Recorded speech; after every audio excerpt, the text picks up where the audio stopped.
Hi guys, my name's Clodagh and I'm a music producer from London, and in today's video I'm going to be showing you how I sample vinyl records in my beats. Sometimes I like to get my records from my local record store, which is super cool and specialises in jazz, funk and soul music. But these records can sometimes be quite expensive, so most of the time I actually go to thrift stores, which we call charity shops here in the UK. These shops usually have a really random mix of records, and while some people avoid these kind of records, I really like how it can push your creativity and your beats in a direction that you might not have considered before.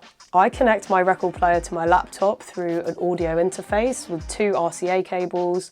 There's some record players which have a USB port to connect directly as well. So here are the records that we picked up.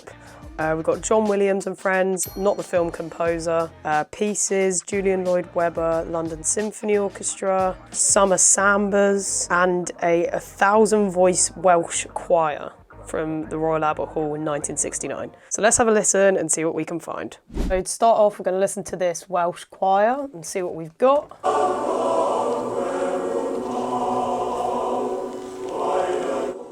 Definitely get a few cool things out of this, I think. Because it's a live performance, you can hear people like coughing in the crowd. I think I might try and just record a few of like the sustained notes, and then we can chop it up and sample it.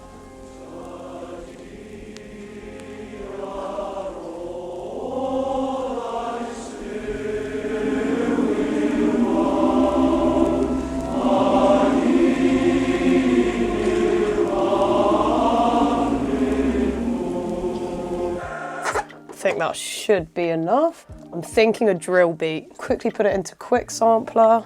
To stop it playing all the way through, you can click Gate. I normally manually add my chops. Gonna try and get the bits with the organ out and just where the vocals are sort of most prominent. Add another one there.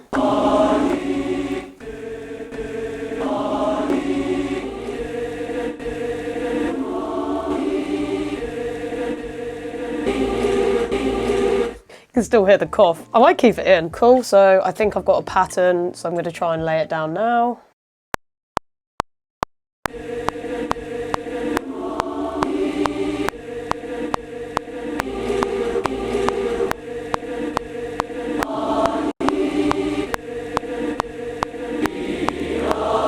And then now I'm just going to tidy it up a little bit, change some of the velocities, because some of the chops, if you can see in the sampler, some of the chops are quieter than others because it's just the way it's been recorded. It's like that first chop isn't as loud as the other, so I'm just going to change the velocities now. Another thing to do with old samples like this, especially from vinyl, is put some EQ on them, and some of the really high frequencies you could hear a lot of vinyl crackle. It's nice to hear a bit of it, but some of it was a little bit too harsh. I also cut out some of the lows and then gave a little boost around the sort of 450 Hertz mark.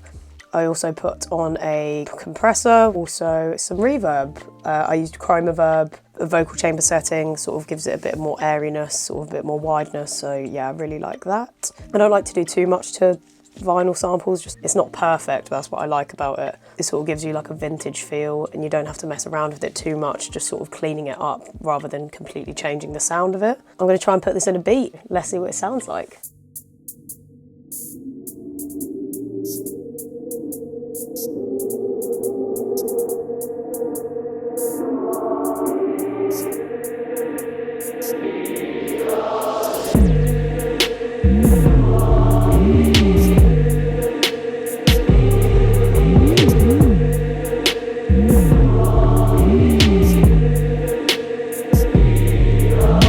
Thank you so much for watching this video. Definitely try some of these techniques on your beats and subscribe to the channel for more tips and tricks. Hopefully see you soon. Peace.